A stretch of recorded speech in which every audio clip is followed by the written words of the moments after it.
Welcome to Curse of Strahd, session 3. Three. All right, right into it. Last session, our group of adventurers made their way to Barovia at the beckon of a seer named Madame Ava, who promised answers and to their questions about their backstories. While in Barovia, the town, you found it desolate and sad at the base of a mountain with a looming castle above it. You found Ismark, who is the son of the burgomaster of the village of Barovia, who asked you for help because his sister, Irina, had been attacked and laid siege upon by the devil, as he would say, Count Strahd von Serovich. You agreed, and you headed to the burgomaster mansion, where you found Irina. She was bitten, yet resolute, steadfast. You also saw that her and Ismark's father, Cullinan, had died. You decided to, at the beckon of Ismark, behest of her safety, to try to escort Irina to a nearby village of Valaki, where she will be more safe than here, laid siege under the looming shadow of the castle. On the pretense that they would show you to the Vistani encampment where Madame Ava is. You spent that night in the burgomaster mansion, relatively pleasant meal, eating a bunch of pies that you had bought earlier. A couple of you had vivid and incredible dreams about some of your favorite moments of life. You woke up the next morning and decided to help the two bring their dead father to their local church to bury him. When you got to the church, you found Father Donovich distraught and hysterical because his son, who had left a year earlier, had come back as a monster, a vampire spawn, trapped and shackled in the basement below the church.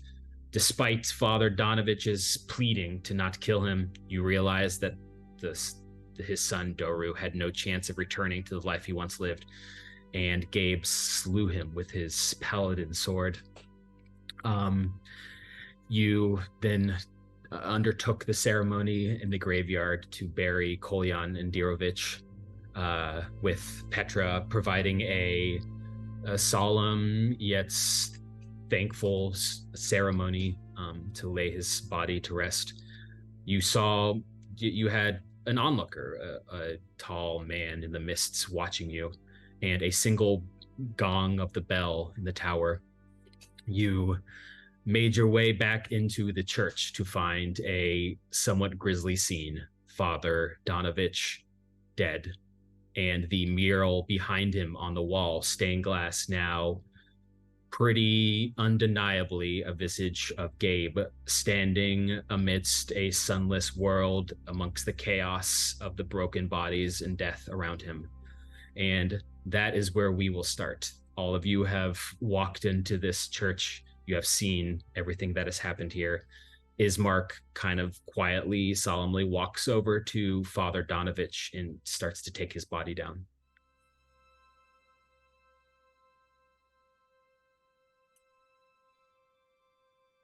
I mean, that's you, Gabe, right? That's...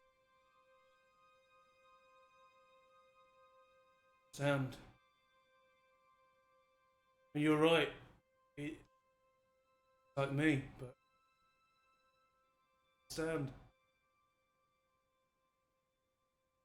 Ismark, is this the mural that's normally here? Ismark looks to Irina, and Irina puts her hand on your shoulder, Gabe, and she says, I've never seen the mural like this before. It's changed.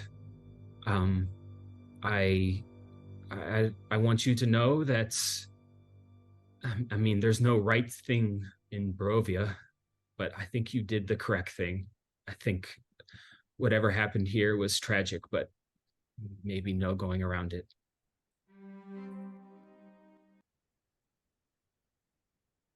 It was the humane thing to do, I think, yeah. No way his son was done. wanted him. But perhaps if I been more considerate, still be. That's not on you. The wounds to his heart were deep. I think when Doru was lost, father was probably lost as well. I don't understand why my visage is here. That makes sense. Well, you got wings. Used to Some have sort of god. No, I was sent here by. Oh shit. A while ago. I suppose with what's happening, there's no reason to keep anything from you. Many years ago, I was sent here. Serial plane by Belinus. Given a task, and I failed him.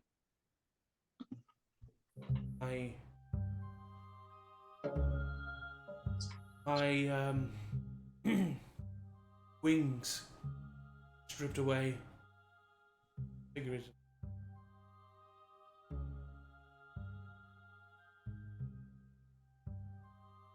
Maybe this mural being here means I belong here. I honestly don't know what to make of it, and I think that Gabe just kind of sits down. He is like overwhelmed. So that's one of us. Anyone else fairly certain they don't belong here? Who's to say where any of us belong? Fairly certain I don't belong here. Look. Yeah, you don't really fit in. You're much too pretty to be here. Thank you. It's very nice. No problem. No, you're right. I don't belong here, and I'm hoping. Well, I mean, let's say maybe Madame Eva can find a way to scooch us on out. Arena looks at you, Salvatore, and says, "Pretty people can be in Barovia too, you know." Oh, yeah, she's very beautiful. Thank you. Of course, man. You're Ismark, light in the darkness. Ismark has taken the body out back, leaving you with Arena. You're not sure what he's doing, but most likely laying him to rest in some capacity. Arena looks to all of you and says, I know that you probably don't feel like you belong here, Richard, and some of you, but I admit there hasn't been a lot of outsiders that have come here. This is a unique situation, but I don't know, the fact that you have come in what is one of my most troubling times is somehow comforting, to me at least. They may not feel like they belong here, but I think with the threat that looms over this place, it makes sense why at least two of us are here. No, the three of you clearly love being here. I'm the odd one out. I just think we could maybe do some good here. I don't know. Maybe that's why we all came together. To be clear, I don't love anything about what's going on. We will still... Oh, it's a waking nightmare. Yes. Yeah, it's terrifying. Arena, we will still do what we said and take you to Madame. Yes, I will show you to where Madame Eva is with her Vistani camp. I have never seen her myself, but I know she's there. Perhaps she can answer my own questions. But past that is the town of Valaki, and it is... That's where we're taking you. It is a bigger settlement than Barovia, and as far as I know, the devil hasn't been there in a long time. There is a church there, Saint Androl's Church. There's a father there, Father Lucian, who has come to Barovia a couple times. I know him. He's a good man. He will provide me shelter. I just need help getting there, and I would be very grateful if you would help me. Sounds like that is the place that we can get the most answers. Other than myself, of course. But yes, we will provide protection for you. You can count on us. I suppose time is of the essence. Ismark comes in now, a little bit disheveled, breathing heavily from the exertion, and he looks at all of you and says, I need to stay here in town. My father's dead. I am the new burgomaster, and now without a father, I just need to be here in town. I hate to leave my sister with people I just met, but I'm desperate. I'm desperate. Your people need you right now. If you do make it to Valaki, the Father Lucian there, perhaps you could ask him to send someone here to act as a father or to help run the church. I'm sure he would understand. I don't know if they have anyone, but it's worth a shot. I don't think there's anyone else in this town that could do what Donovich did. Absolutely. He goes over to each of you and kind of like solemnly shakes your hands. And he says, all right, you should be able to get to the Vistani encampment within a couple hours. I'll see you to the gate. Wait. You all follow with Irina and Ismark in tow through the empty, desolate streets of Barovia. It is morning still, before noon, but it is lightly drizzling, overcast, dreary day. It is fall, cold, blustery. It is, slightly uncomfortable weather. As you make it to the gates, Irina and Ismark embrace. Irina wiping tears from her eyes, Ismark trying to stay stoic, but also wiping some from his. And he waves goodbye to you all as he heads back into the town that he is now the burgomaster of. Irina says, okay, so it's just down the old Sphalic road from here, a couple of hours. We should be able to get there soon. Let's do this. Let's go. Out to it. All right, you follow Irina. As you're walking with her down the road, it's a well-worn dirt road that kind of travels through the forest, something you're familiar with at this point. Irina kind of idly chats and heads to you, Petra, as you're walking, and she says, I just wanted to thank you for the ceremony that you made for my father. I know you're not from here, but what you said was perfect. Thank you. It's something that anyone deserves. Commemoration, remembrance. Yes, I believe he does deserve it. He was a good man and a good leader, and Ismark is going to be an incredible burgomaster, but a town that is already sad and lost will be even more today. It's true. I hope that your brother can find the strength to lead this community. I think he will. He has a lot of strength in him. As you're having this conversation, you head out of town down the road. And after about 45 or so minutes, the woods kind of clear, and you see that you are heading towards a bridge, a short stone bridge that heads over a clear blue stream. Irina, as you stop in front of it, doesn't seem like this, this stream is kind of docile, just like slightly running from the runoff of the nearby mountains. But Arena looks to all of you and says, just, can you all give me 2 or 3 minutes? I have something to do really quick. Do you need someone to watch your back? Yes, I'll just be down here. And she kind of heads off the road. You see her take off her boots and kind of trudge onto the banks of the river into the mud. And she kind of ducks her head underneath the bridge near the water. And when she comes up, you see that she is carrying 3 sunflowers. And she says, when I was in Barovia, it's pretty boring. Not a lot to do, so I've took it upon myself to have some hobbies.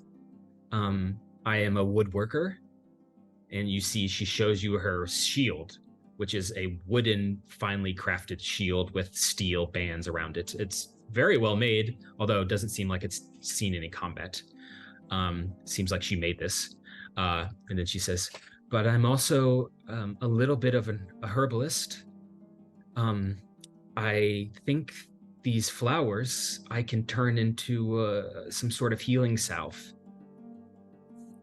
And she says, cool. Just give me a couple minutes. And she takes out like a vial and like a mortar and pestle and starts to smash them up. And she says, while we're waiting, now that we're part of a party, tell me more about yourselves. What were you like before you came to Barovia? Did you all know each other? Insight check. Yes, definitely. What's she doing? Making poison. Well, why she wanted to know all about her business? God damn, I miss having Achilles insight. 16. She is genuinely interested to know about you. You think somewhat because you're traveling partners now and it's kind of idle talk, but I mean, she seems genuinely curious. Okay. She looks to you, Salvatore. Salvatore, your hawk is beautiful. How long have you had him? Pretty nice hawk. Not that long. I summoned him. He's a magic hawk. Oh, a magic. And I'll make him disappear.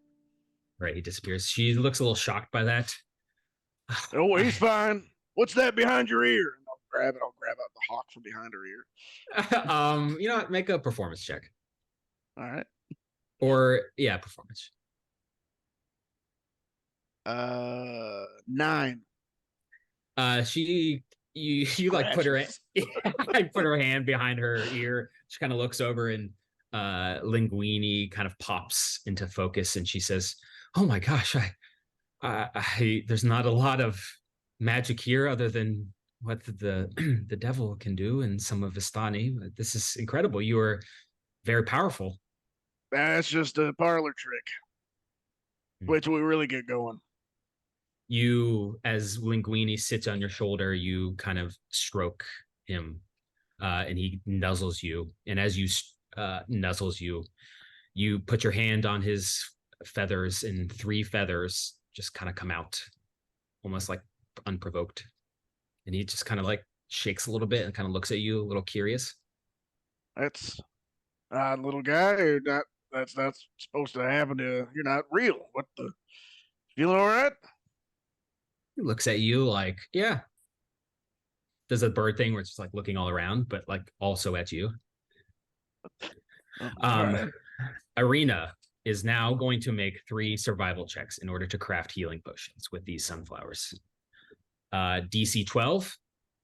I don't like that Matt is making the NPC try to make 3 healing potions. Ooh. I don't like that. Is that a natural 20? Yep. And oh, right. You see she crafts the sunflowers she's made, and she kind of pours some sort of herbal concoction into a vial. And she hands one to you, Gabe. And she says, I think that this will help if you need help with any wounds at all. I know you're a healer of sorts. I appreciate. I thank you. And then she has one that failed, and she kind of looks disgusted and kind of tosses the ingredients away, but she pockets the other one and she says, I will keep one, and hopefully I can be of use if we come into trouble. Hey, 2 out of 3 ain't bad, by the way. It's mighty impressive. I mean, these sunflowers, they're rare in Barovia, and it's ironic that they only grow near water and in shade. It's kind of the only sun that I've ever seen in some ways. Arena, Have you never seen the sun? No, never. Last night I had an incredible dream. Incredible dream. I was running in a field of sunflowers just like this, and the sun was beating on me. I could feel the warmth. I could feel how inviting it was. It's here in Barovia. It's just never here. That's odd. I'll look around at the groups. Like, that's like really weird, right? How old are you? 25. I've never seen the sun. Have you all seen the sun? yes. A lot. Yeah, almost every day, pretty much. Well, maybe Look, one day I can see it with you. I looked at Gabe and just get like kind of a pained look of like, because there's people who worship a sun deity. Yeah. Like, to be cut out from that light for so long. Okay, well, enough about me. We're almost there. Let's keep going. How about that? Salvatore is writing in his spell book, like trying to figure out some sort of sunlight spell. I don't know. That's not going to do anything, but just make a note. Okay, yeah. Your big tome, and you flip through it. There's mad scribblings and scrawlings and margins. I draw a and sun with like sunglasses and a smiley face. There's like doodles and stuff. Yeah, it's like no one would be able to look at this book and make any heads or tails of it, but that's probably what you like. It's all yours. As you head further down the well-worn road, As we walk, there's just really very quickly, I would step up beside Salvatore, and I would take out the healing potion. I would say, didn't have the heart to tell the young lass, but I just feel that you have much better use of the potion than I. For more superficial wounds, I will be able to take care of myself. I feel like I should be offended. I'll take the healing. But thank you. Take it as a compliment of how important I find you, my friend. I will try. As you head down the road, now around noon, you come to a crossroads. In this crossroads, there is a wooden platform that sits at the center of it, a creaky old gallows. A single frayed rope kind of dangles from the top of it, and at its base you can see a single gravestone. There is a signpost here that shows you the different directions. You see the signpost points to the east, back the way you just came, and says Barovia Village. The sign pointing to the northwest says Sir Pool, and the sign that says sign pointing to the southwest says Ravenloft / Valaki. And Arena points to the northwest and says, Madam Ava and the Vistani are down the way in Sir Pool. You should take that route. And you're trying to head to Valaki / Ravenloft, the same place? No, Ravenloft is the castle. I have no intention of going there. That's where he is. Can you all make perception checks? Am I good at that? No. I didn't warm up my dice. I have a 7. Neither did I. 10. God damn, y'all. 9. Come on, Come Sophie. on, Sophie. I'll roll in chat. Wait, hold on. Let me Big get roll, it. big roll. Okay, go. Streams. Okay, it's perception. Yep. It's Mhm. +4. Just so we... Oh, Hey, there we go. Ooh, Nice. nice. It's funny because I haven't seen it yet. Oh. Oh, an 18. Well, there we go. Well, so 22 total. All right, Petra. Your head is always kind of on a swivel, taking in your surroundings, and you notice right away that there is a raven kind of sitting on the top of the gallows, kind of looking at you. Its eyes beady, like taking in your movement. You also see the one gravestone here has a name on it, a name that you have never heard before, but the name is Theodore Teddy Granger.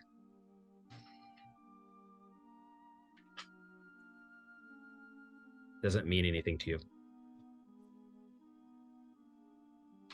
Do you know this person? Irina? She shakes her head no.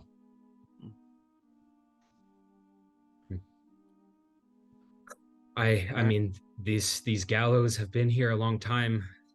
It's kind of more of a foreboding warning than anything else. I don't know. What you looking at? This gravestone? I've never actually seen this before. Maybe it's new. Oh, I'll look at the graves. Because I guess Does it this look- is the thing that we all didn't notice. Yes. Yes, yeah, you see it now. Yeah. Yeah, you guys all see it now. Matt, do I know this person? Yes. You do.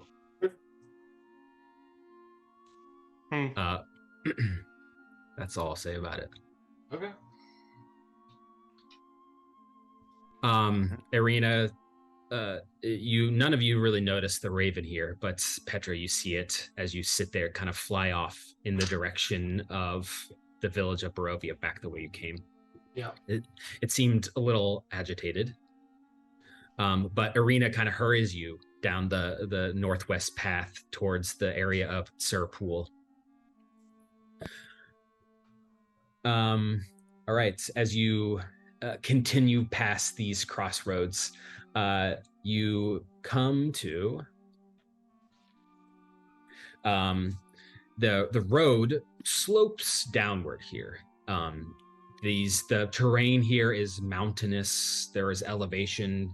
The trees have kind of spread out, and you can clearly see that most of this place is a valley between two large mountains. But the road you're on is basically no longer a road. It is just a twisted, muddy path. There are deep ruts in the earth, evidence of wagons and carts that have come through here. There's mist and fog and rain just kind of obscuring your vision in all directions. But the path gives way to a clearing next to a river. It is a small lake or so. There is, you can see there is some people probably 150 feet away from you that have set up a camp here. There is tents. There are people milling about. You can hear soft, faint music coming from this camp, and you recognize this as Vistani. Irina looks a little trepidatious, and she says, I don't deal with Vistani that often. I know some of the ones in Barovia are spies for the devil, but as far as I know, we can trust some of these people, but I would be wary. Madam Ava. Yeah. Yes? Yeah, I think so. probably best to try and find her in the camp as quickly as possible and Yes. get back onto the road. I don't want to be spending travel time in the dark with our charge. All right. As you head into the camp, you can see there are 6 colorful round tents that are spread out. There are a few barrel-topped wagons that are pitched in a ring inside this little campsite right on this pond's edge. A very large or much larger tent sits kind of by itself towards the back. But there are horses kind of bridled and stationed all around here. But the main event is the center of this camp. You see a dozen or so Vistani. They have a campfire going. They are drinking wine. They are playing music. They are just kind of generally reveling in this moment as you approach. And as you kind of come close, a Vistani man, not Stanimir, the one Vistani man that you have met before, but another similarly dressed, long flowing hair. He's carrying a big bottle of wine himself, and he comes up to you, comes right up to you as you approach, and he says, new friends to Sir Poole, please come join us. We're just about to have a story and some wine. Oh, that story. You don't like a story? That is unacceptable. Come. How do we politely tell him that we have an appointment with Madame Ava? I think we just tell him we have an appointment with Madame Ava. We have an appointment with Madame Ava? Appointment with Madame Ava. So you're not just here as visitors, you're special visitors. That's incredible. Madame We're Ava. on business. I know that well. Well, Madame Ava is in her tent back there. She might be busy at the moment, so just stay a while, have some wine, please. And he hands you a bottle of wine, Salvatore. What kind of wine is this? It says Red Dragon Crush on it. Oh man, been a while. This is good stuff, but I am wondering if they've got anything else here. I'll drink some of it. Yeah, Does it great. taste tainted in any way? No, doesn't taste tainted. It's very drinkable wine. It's not like high class, fancy, sommelier Franzia or something. Sommelier wine. Yeah, it's better than Franzia. Okay. I'll pass it around to the group. Anybody else want a nip? No. No, thank you. More for Sal. I'm on duty. Arena says, "I'll take some, sure." Please be my guest. She takes a little sip. It's always nice to be just a little bit wine drunk, right? That's my favorite type of drunk. I think with what you've been keep through, a it's nice the least that you deserve. buzz. This man, as he gives you the wine, says, of course, you can come here. My name is Miroslav. You are in my charge now in camp. I will show you to Madame Ava's tent. Please follow me. You, Fantastic. is Stanimir here? His eyebrows furrow, and he says, I don't know anyone from that name. Well, he's an old friend. I thought he would maybe traveling with you guys, but I guess not. Interesting. I love old friends. Mm. He kind of leads you through the camp. All these people dancing they all kind of wave to you. They're all very friendly and kind of welcoming as you trudge through this camp. Hello, welcome to Sir Poole. Hello. There are a couple people. Keep my pouch like a fanny pack, yeah, I move it to the front. Hey, as man. I've been around. As you're walking through, there is a person telling a story, and you kind of catch the end of this story. And you can hear him say, the wizard and the devil, they fought each other for days. They flung spells at each other over the waterfall. But even with its vast might, the wizard fell. Everyone goes, And there have been sightings of him near Lake Zarovich, but I'm afraid that the wizard has never really been seen again. Will anyone come to rival the Count? And everyone goes, no, of course not. He is the ruler of these lands. Miroslav, takes you right up to the big tent in the back. And he holds open the tent flap for you, and he says, please, you're welcome to walk in. I walk in. All right. Follow. Richard, as you walk in, you can see a tent. There is a reddish glow of some candles that are set up, revealing a table in the middle. There are chairs set up in front as if people to sit around this table. And in front of the table is a glass crystal ball and a set of playing cards. Very similar cards to the ones that you have in your possession. And you see a old hunched figure sitting behind the table, hood up, long elongated fingers kind of tapping on the table. As she looks up, you can see a woman, seems human, but very old, maybe in her 90s at least. She is kind of wizened. And Richard, as you step into this tent, she looks at you and she says, "Who are you?" Jeez, it's very abrasive. You're the one that called us. Oh, for fuck's sake. Okay, come in, Oh, come in. God. She waves you all in. Oh, okay, yeah. It's a beautiful tent. Oh, thank you. Don't mess anything up. Everything is here in perfect order. I understand. Good. I like compliance. Please sit down, sit down. I'm only going to do this one time, so everybody listen. I'm listening. Are you Madam Ava? I just want to get all my ducks in a row. Have you seen any other seer of the Vistani tribe around here? To be honest, I wouldn't know what one looks like if I saw one. Of course I'm Madam Ava. Thank you. Of course I am. Please don't disrespect me. I am a seer. I see the threads of fate. I'm very important.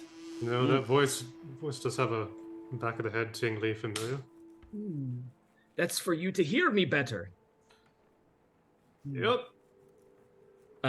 As you come in, Arena's with you, and you all sit down in front of this table with her crystal ball.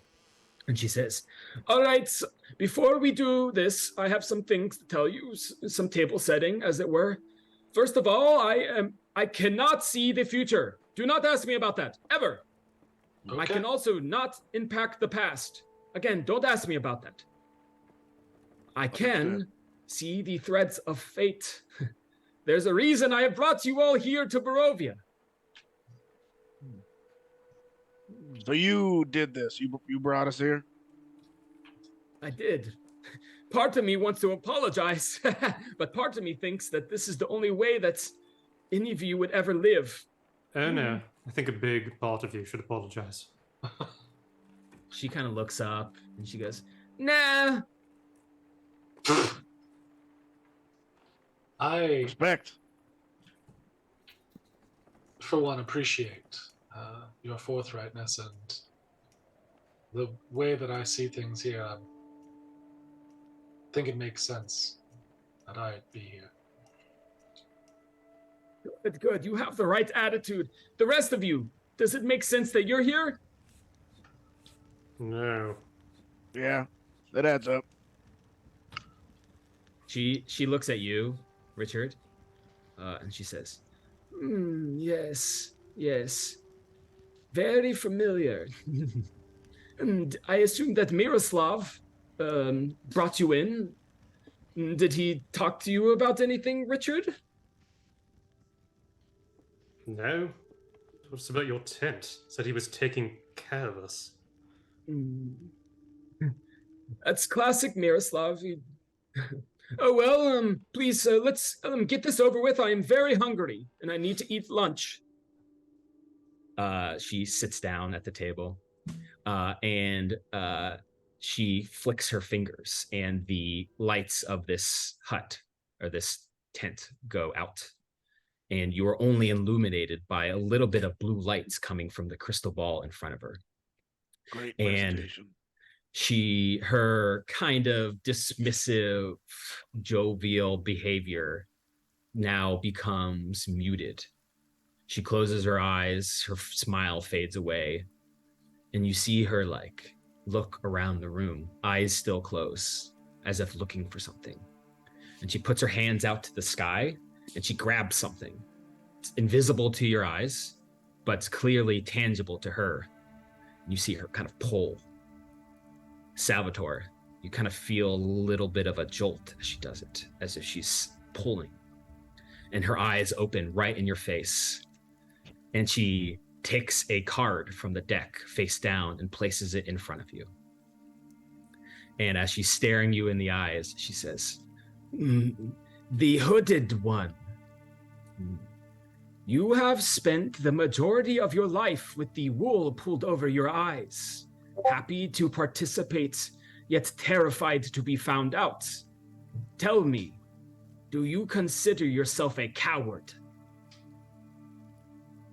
Oh boy. Yes. She takes that in a second, kind of thinking about your answer. And then she says, "This card in front of you tells of history, of mastery, of a tome containing forbidden knowledge. You are well versed in arcane arts, yet you still have much to learn. This will reveal how to seek the tome, expand your capability, and learn more about your enemy." And she flips the card over. Eric, can you roll a d20 for me? Sure can. I have a physical. Oh, I can't. You can't really see it. Shit. 10. I haven't rolled above a 10 yet. All right. All right. She flips a card over. Can you see that? No. I'll just describe it to you. If you hold it in front of you, like directly in front of your face, we'll see. Oh, And there then we go. put it up to the camera. I don't know what it is, but yep. Perfect. It is a card that shows a king of some sort, a royal standing in a courtyard of a large city, wearing a crown, well dressed. And this king is pointing his finger accusatorily at another man who is dressed in armor. This man is kind of standing there taking the pointing, but behind his back is a knife. And the name of the card is Traitor. And as she pulls the card, turns the card over, she says, closes her eyes as if looking for the answer, and says, "Look for a wealthy woman. It is she who holds your future under lock and key. She is a staunch ally of the devil, yet shares her faith in ways that you will find familiar.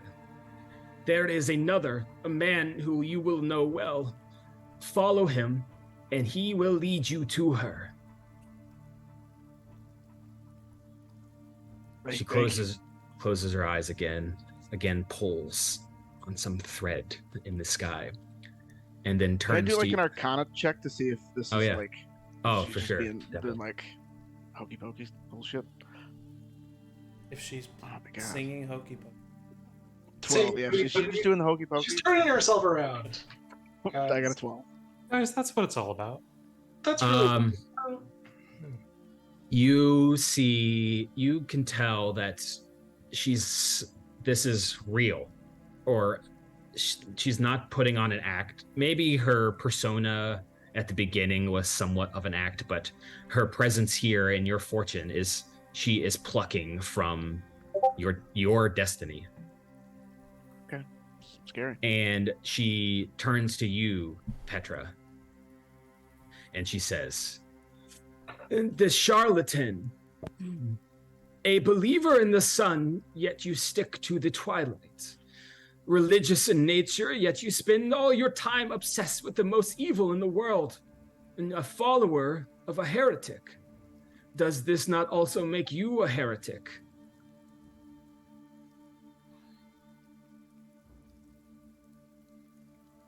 I do not carry the burdens of that man. No.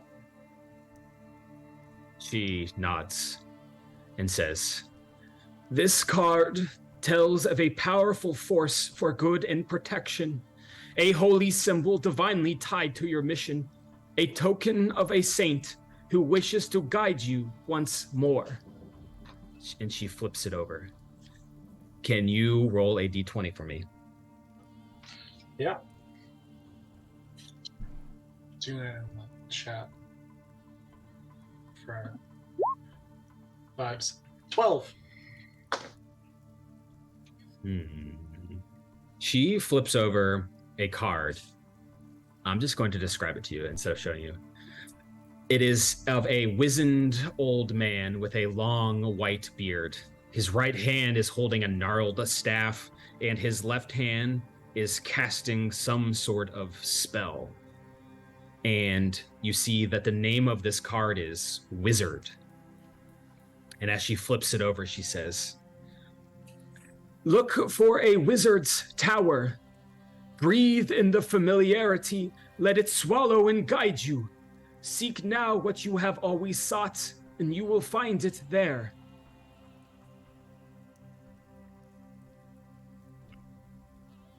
Do you have any idea where this tower is? She closes her eyes, pulls on the threads again, ignoring your question, and turns to you, Gabe. She stares right into your eyes, Gabe, and she says, "The mercenary, a devout warrior with a righteous cause beholden to your beliefs. Beliefs to a god that does not believe back in you. Spending your life devout yet still rejected. Tell me, are you willing to abandon your beliefs and your god in order to find another who is more willing to give you the redemption you crave?"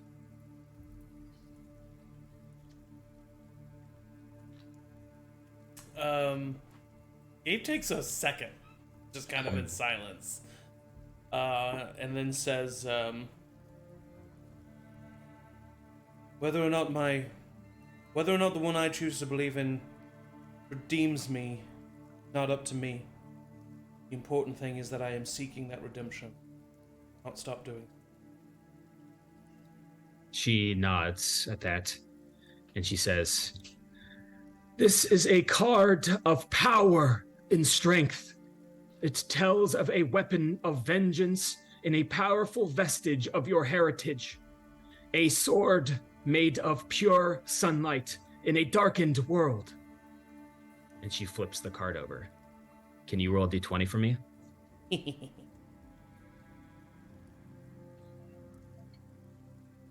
That is a 9. Right.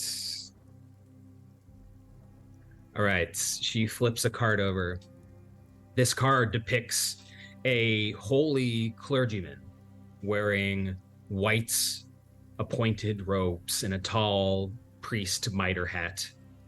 Their eyes are closed in prayer, and their hands are put out in front of them.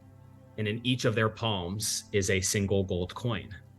And the name of this card is Philanthropist. Mm-hmm. And Madam Ava says, "Find a place where madness and illness are bred. You will find a mirror of yourself, a path that could yet be taken. Seek them out, understand your purpose, and become vindicated."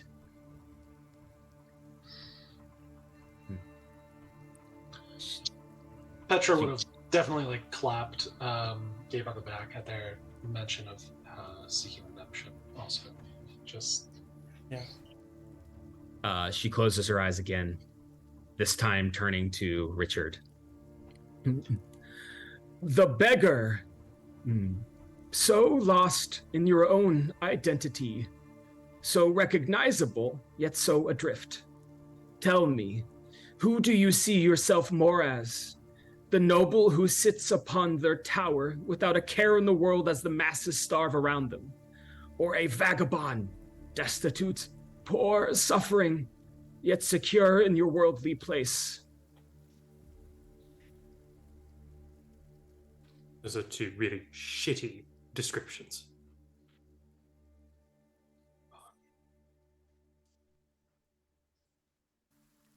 The noble.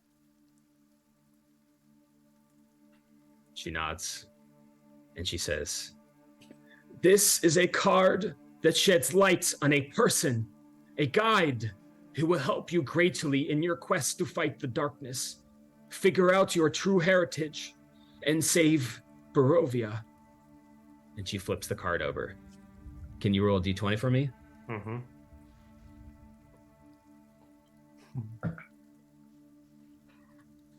Six.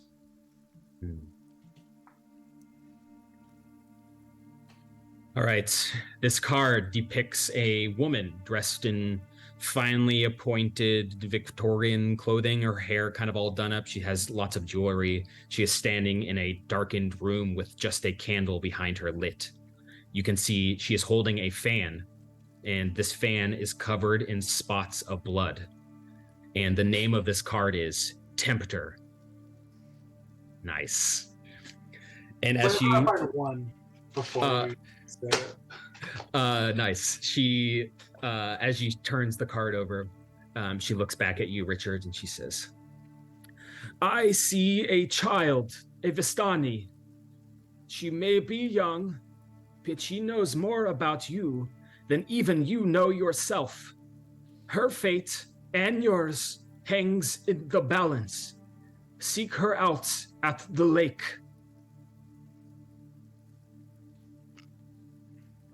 And then lastly, closes her eyes and turns to Irina. And she says to Irina, you are a victim, the prey.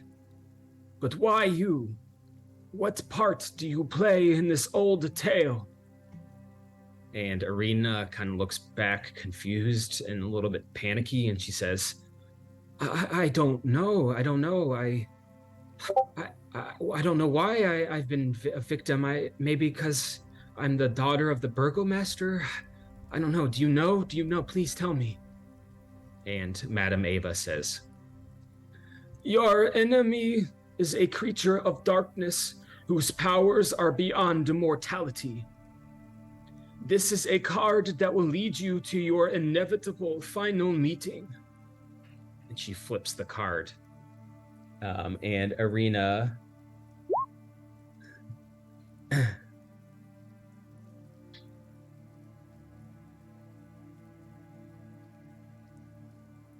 pulls a card.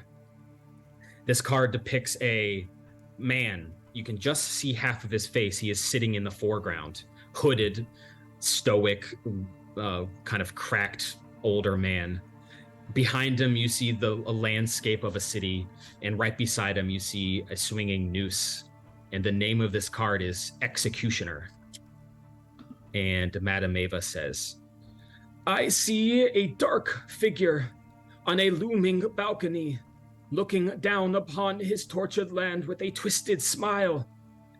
Find this place, and you will find him. And Irina kind of shakes her head, and Madame Ava opens her eyes wide and flicks her fingers, and all of the lights suddenly come on inside of the hut. And she says, okay, all right, that's all I've got. Now please leave. I got to eat some lunch. No, we're not. Question, hello, me, hi. What is this? Are we dead? Are we like 10 years in the future or something? Did we lose 10 years of our lives being in here? What you have? I need answers. I need answers. Anyone else just fine with all this? Everyone's fine.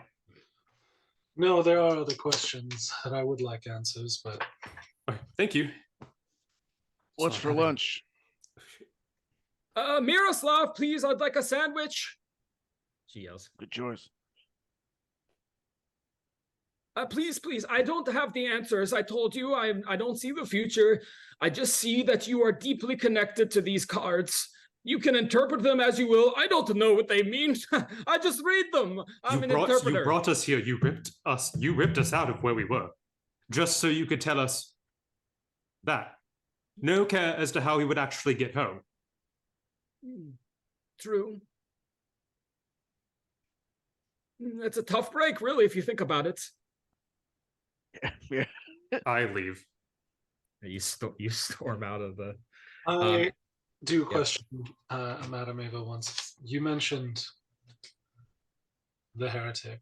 I did receive message from him. Do you know if he's here? Can you make a persuasion check? Yeah. Yeah, I can. I'm enjoying rolling in chat, so we're going to just keep doing that. This is +0, so. Nope. Not great. She says, I don't know. I don't get out much. Fair enough. Is Thank there a calendar on the wall that says like the year or anything? There's no calendar on the wall. What is this place out of time that you've brought us to? She looks at you and says, still with the questions. Make a persuasion check. Oh my god, I can have people re-roll. I gotta 17. Pay attention. I should have had Sophie Okay. re-roll. She, as you say that, she gives you that kind of snide remark in return, but she does say, this is a place out of time. It exists on its own. That's all I know, but I do know that everything here is a curse. The land, the people, the devil himself is cursed.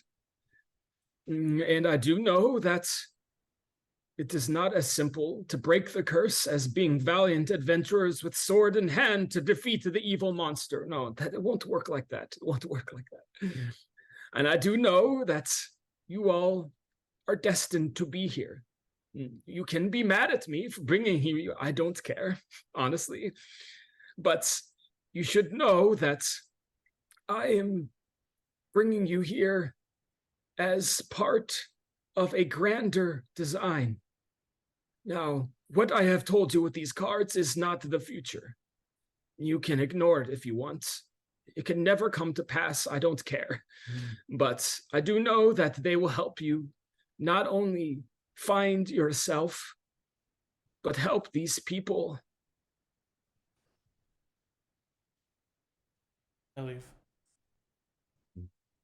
That's good enough Thank for you. me. Yeah, thank you for your time. Richard, as you had stormed out a little earlier, you see Miroslav is kind of running with a plate of sandwiches. And he goes, you have come from Madame Ava's tent. How was it? She's waiting for you inside. Good, good. Also, do I know you? No. I swear I know you. That's fine. Do you want a sandwich? No. He brushes past all of you as you exit the tent. It's I did jarring. take a sandwich, if he's Oh, giving okay. out Yeah, sandwiches. it's a finger sandwich. It looks like he has carefully taken all the crust off. More Is that a fingers? sandwich that is It's- filled with fingers, or is it? No fingers. There's no fingers in it. It looks like it's got Okay, like good. lunch meat basically and some cheese. Ooh, Finger-free Um, sandwich. Yeah, it tastes pretty good. As you eat that, Salvatore, can you make a Constitution saving throw? Uh-huh. oh god, it's a sandwich, man. Oh my god, I cannot. About time roll one of well. you gets I'm good punished at for this. just eating something everyone gives. It's a you. It's finger a of death sandwich. Eyes, 7. bottles of wine. 7? Yeah. As you're eating this sandwich, kind of absent-mindedly, just enjoy a little bit of the rest of your pie as well. God damn, this pie tastes good. The jarringness of as you come out of this tent is sudden, from this quiet, dim place to a bright campfire and dancing music and a bunch of people kind of all around doing their little dance. What do you do? Did nothing happen with that 7? Or I mean, no. cool, thanks. I'm gonna not. That's not gonna keep me up at night. Is the show still going on? Are they still telling stories? Looks like they have just stopped, and instead they're in a big circle, like clinking glasses with wine in it. Are we moving on, or are we staying here for the night? It's like midday, right? Yeah, in the early afternoon. I agree with what Petra said earlier. We should make our way. Okay. I would. I mean, have you all left the tent and are like now? Yeah. Yeah. Oh, I would have. We're outside, man. Look up. I probably would have actually, right after what's his face went inside with everything. I probably would have walked off a bit. All right. Is he always this moody? I'll look around. Not as moody as I cave, am. I guess. I attempt to look for Michael or Richard. Richard, as you kind of meander off by yourself a little bit, a woman, Vistani woman, kind of comes up to you and stops you. She's middle-aged, and she says, "Hello there. I see that you are new here in camp, and I just wanted to offer that you have a place to stay for the day if you want. We are all welcoming here." Great. Go around her. All right. And she, as you go around her, she kind of hustles to keep up with you, and she says, "Please, I insist. The travel is wary, and if you have come from Barovia, it's been a few hours. Go find the angel back there. He will handle it. He will talk to you."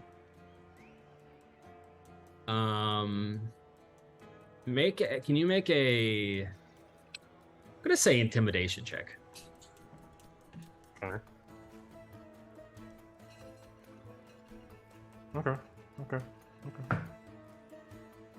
17. She looks devastated, and she lowers her head and goes back to camp. Doesn't seem to know who the angel is, and just kind of rejoins the rest of the group. Where are you going, Richard? Just kind of wandering?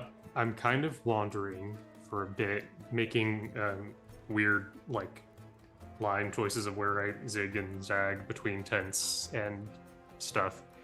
I think I just find a quiet corner and silently just weep. The rest of you, kind of looking around for Richard. What is your plan? Just trying to leave immediately? I look for the place furthest away from people. Okay. I'll say after, 5 minutes of kind of wandering the rest of this party, you make your way out to the outskirts of this encampment, and you find Richard seated alone next to a tree. Are we all three together? Yep. I would look to So you're all there. I would look to the other two, and I would say, if you don't mind, I would like to talk to him alone for just. Take all the time you need. As soon as I hear them approach, as discreetly as possible, and I'm pretty sure I would be pretty good at doing this at this point, very quickly covering up that I've been crying. Okay. Make a sleight of hand check. 16. Okay. Zach's Okay. already rolling. All right. Yeah, you gotta beat a 16.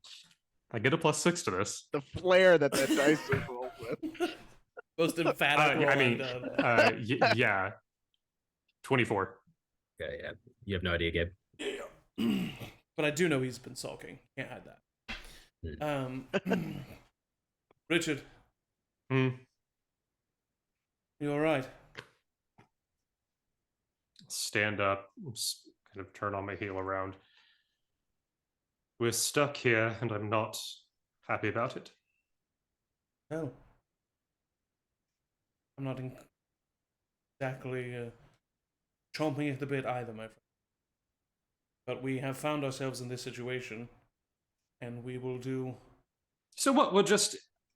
We're a thing now. This whole thing is now officially... Would you like to sit here and drown in your own sorrows? I just feel like everyone's very fine about it. Like I don't. That's I'm what not fine about it, Everyone just Richard. seems I'm trying totally to great about solve becoming. the issue. And the only way we're going to solve the issue is by trying to figure out why we're here. And clearly that old bat is not going to give us any more information.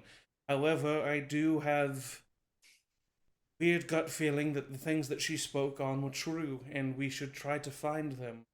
And I don't know what fate is or destiny is. I don't know if I've been sent here by my deity or if it's just some random chance. However, I do know that hiding amongst the tents and feeling sorry for yourself is not going to solve anything. This place isn't real. It's not. It can't be. There's someone buried up there that should not be there. Because they are dead and very much across the sea right now. I was on a mural in a church, one that I've never been in, and one that Exactly. looked differently 10 minutes earlier. That's why none of this is real. You felt that slap, didn't you?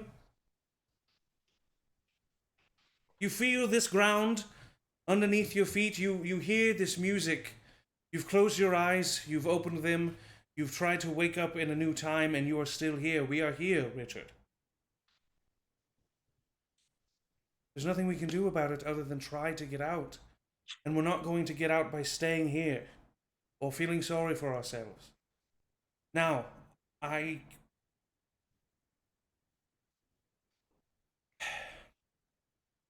understand that this is frustrating, perhaps even terrifying, but at least you're not alone. We've either died already or we're about to do shortly. So, make of that what you will. All right? So, where are we going?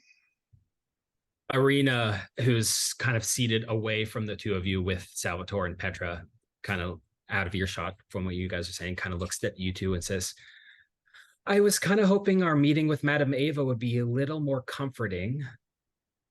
Yeah, it was really vague, kind of off-putting. Yeah, it was not great. And she looks to you, Petra.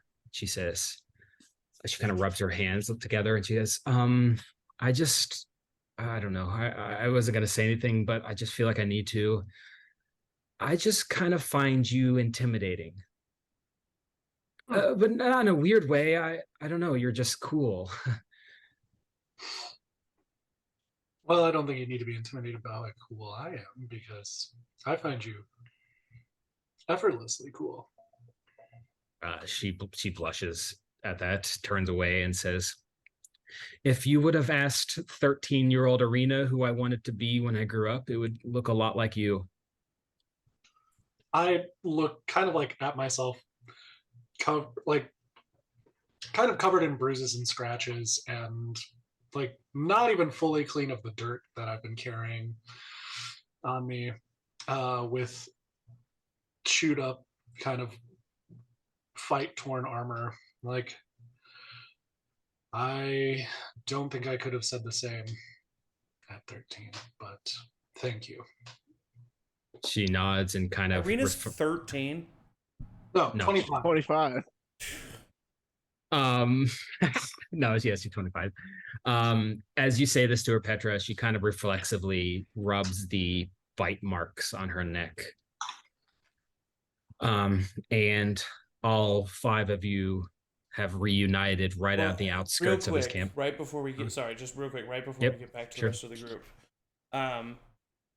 I answer Richard questions that, you know, we feel like we should leave so that we're here at night. And then as we start to walk back to the group, I stop you. And I say, listen, you don't owe me anything. This is... Didn't expect to ever see each other again. We don't... I'll just be honest. I would really appreciate it.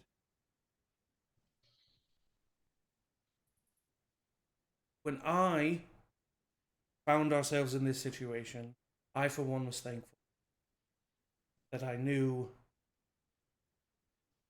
someone, and lucky enough to know two people. All I'm saying is, Richard, don't leave me. need your help. And if you can't get around why you should stay here or why you should be doing this for your own reasons, then know that I'm asking. I need your help.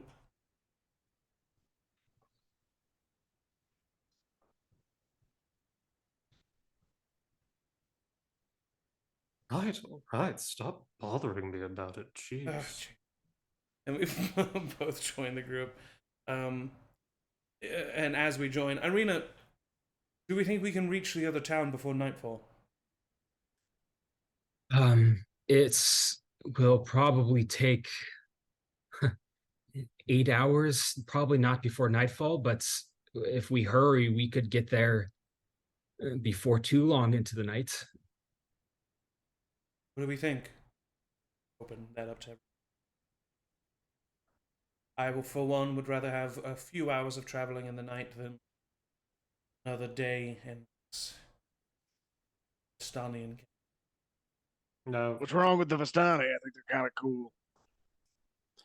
Nothing wrong with them in particular, just the vibes that I get from being in this place. So sorry. I'm sorry. My head's in a tizzy from how much fun we've had today. Whose spooky thing are we tackling first? Whose big destiny thing? Who are we going after? I think first things first is we get Irina to safety. Super. See which one we come upon first. Just keep your.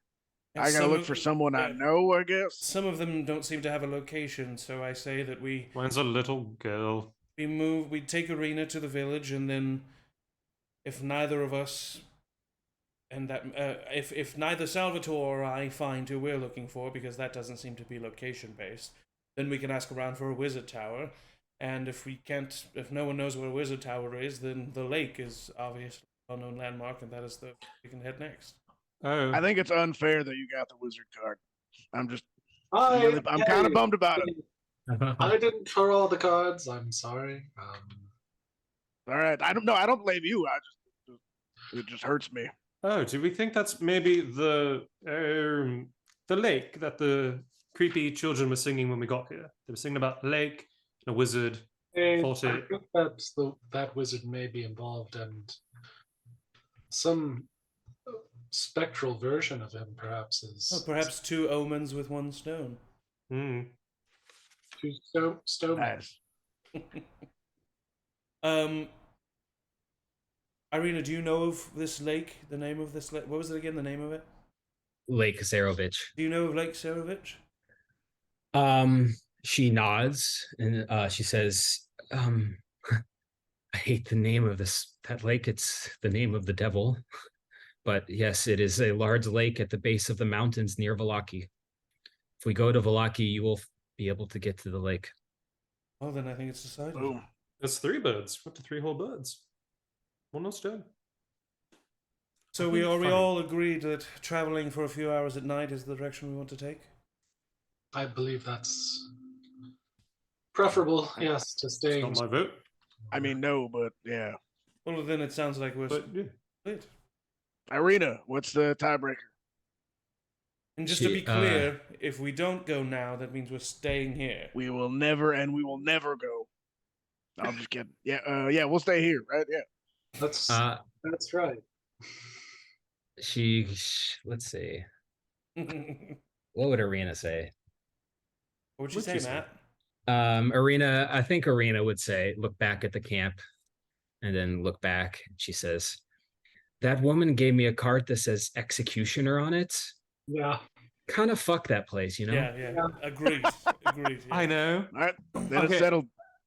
We don't stay with the fun party people. We go into the deep darkness. We have to do I will say I do really prefer the fancy lady with the blood fan than I do to the old beggar person. That's fun. I like the old broad. I feel like I've met her. Do you? Yeah. I don't know. She's straight to the point. Okay, do you want it? At first. Oh. The card, I'm not touching that. No, I think he meant he enjoyed Madame Ava. Yeah, no, I like the man. I like the man. I found her incredibly frustrating. Most magic users are. At least you don't that's speak in riddles. some self-deprecation. I like it. Thank you. We're off to see the wizard. All right. The wonderful wizard of Strahd? The wonderful wizard of Strahd. All right. You make your way out of Sir Pool encampment, past the little pond that it's nearby, up a little bit of an embankment. This like dirt road kind of comes through some woods, up, clinging towards a mountainside.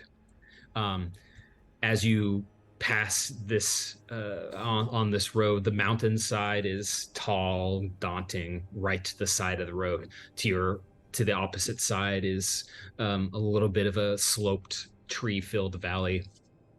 It's slightly perilous, but you do, after a while, come across another bridge, but this one is arcing, mold-encrusted stone, and it's spanning a chasm instead of a river. You look down as you come to the edge of this bridge, and you see 1,000 feet below is a waterfall that kind of feeds deep down there. It is daunting and kind of scary, and this river so far below feeds further in the direction you're going into fog-filled, pine tree shrouded valleys. The bridge itself is weather-worn cobblestone, and there are gargoyles all along the edge of it that are cloaked in black moss. You know, it's really sad. This is actually one of like the most aesthetically pleasing bits we've seen since we've been here. Yeah, it's beautiful. Does the bridge look like unstable? Like, should we be careful crossing it? Give it a kick. Make an investigation check. He says out loud. Use your woodworking tools. Does the bridge that... Fuck, I'll roll. 7. You're a bridge man. Looks stable to you. I trust your judgment. So we just... No one else wants to have it? Yeah, sure. I cross the bridge. All right, you step onto the cobblestone of the bridge. You take a few strides forward. These two leering stone gargoyles sitting on the edges, staring at you, almost you for a second think that they track your movement. You get vertigo as you kind of look down at this massive chasm that this bridge is spanning. But you cross without incident.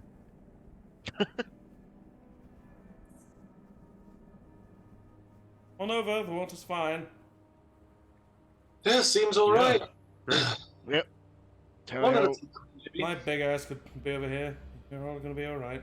Hey, none of that. Proud of my big ass. Well, alright, I'll follow it across the bridge. That's why we made you go first. Yeah. Hate to see him go, love to watch him leave. It's canon. Gabe's got it. Wow.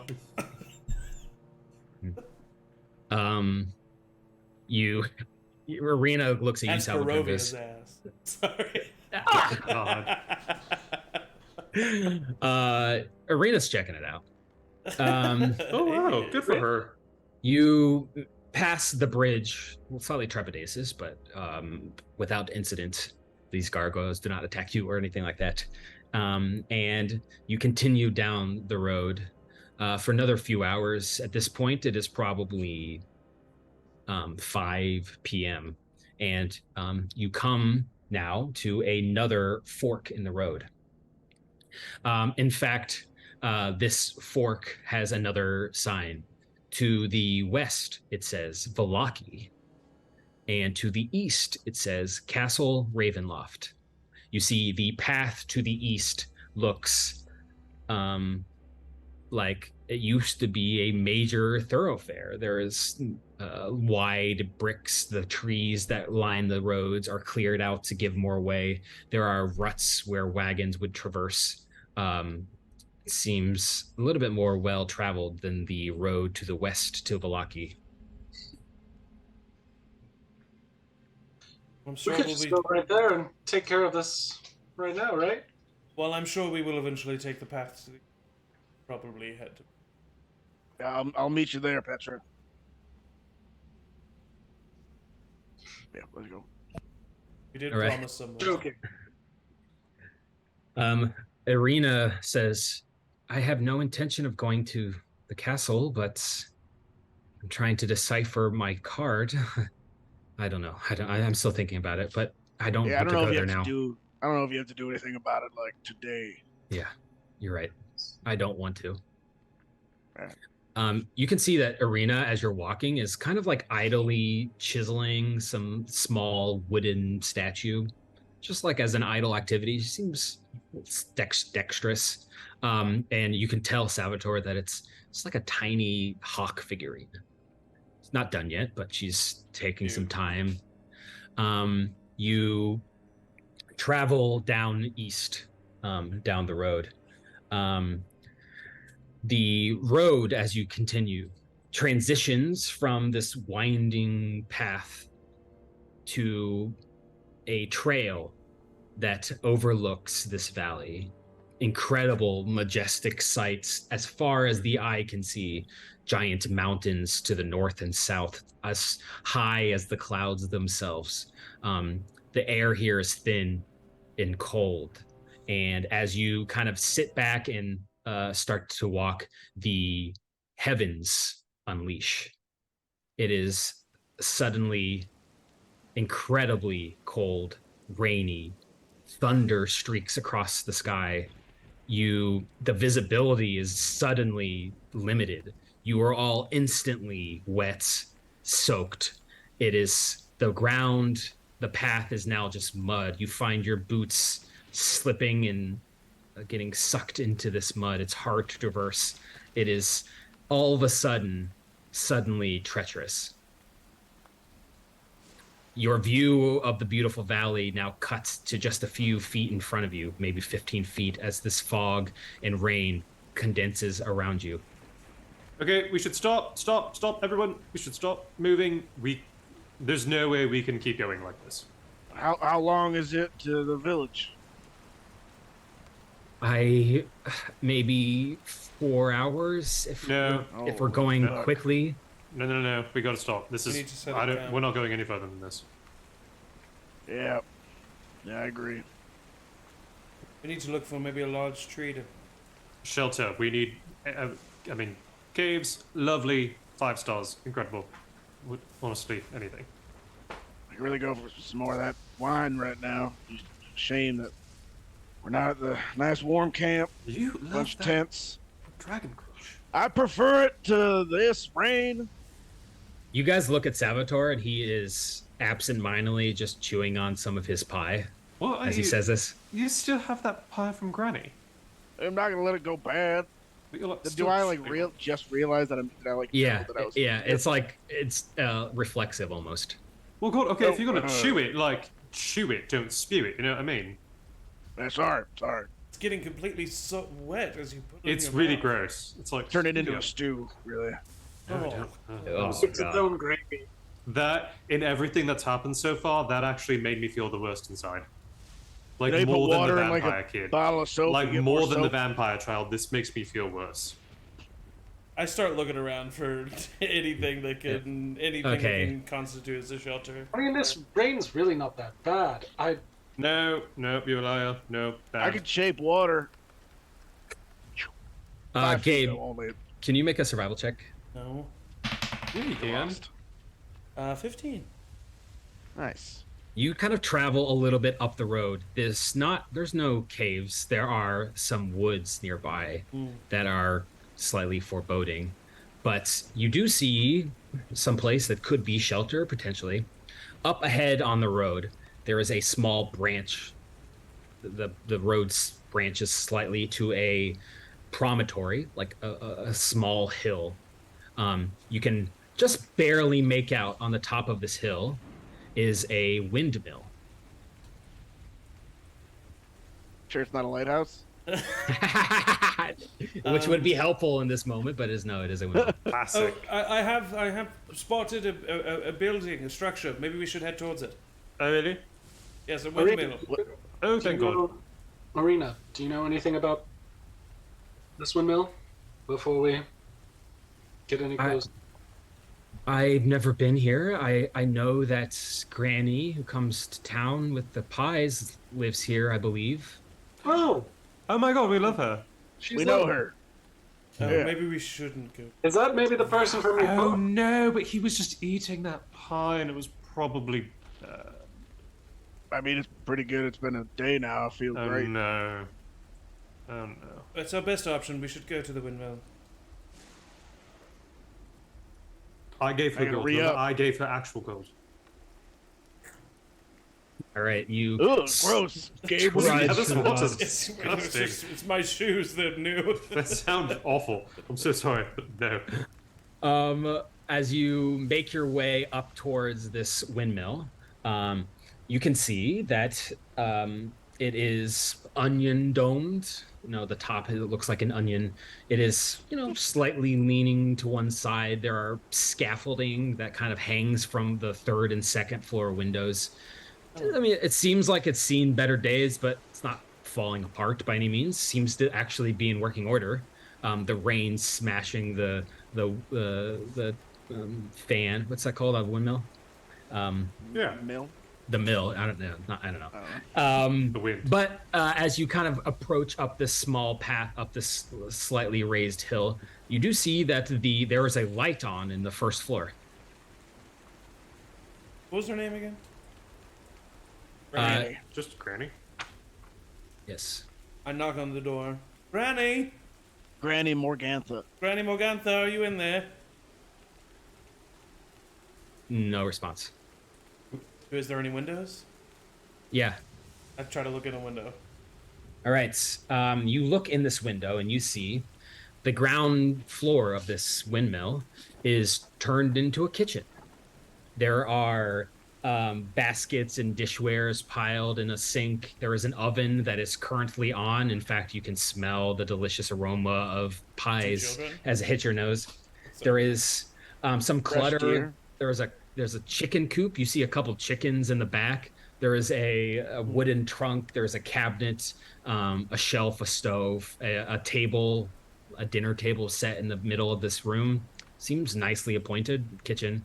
And there are stairs leading up to the second floor, but there is no one in this room. I try the door. It opens. Petra, you just said something. Could you try knocking? I did Why- try knocking. I tried knocking and also- calling out to her, and she didn't answer. So now I'm stepping inside, and I step inside the windmill. But I step just inside, and then I kind of yell up the stairs. Hello? Not trying to be intruders. Granny Morgantha, you sold us pies. We're seeking shelter from the weather.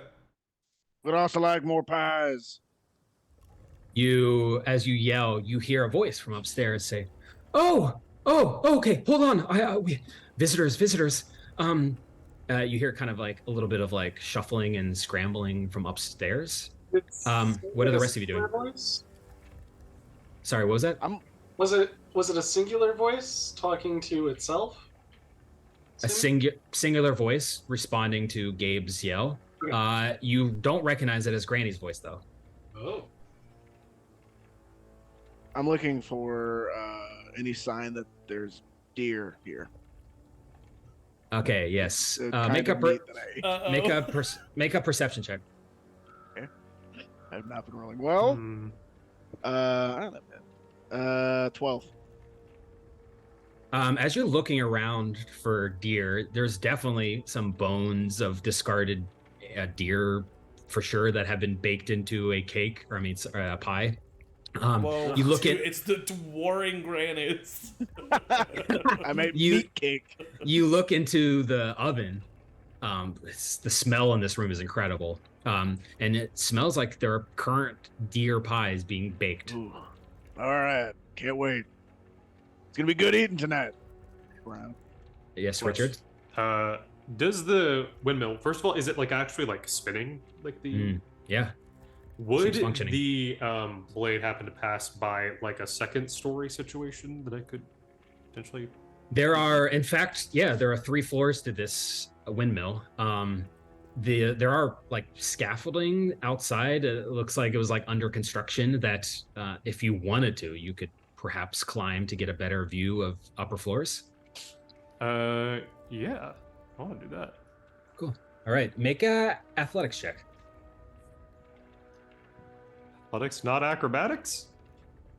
Athletics, climbing. Cool. That changes things. You fall down though.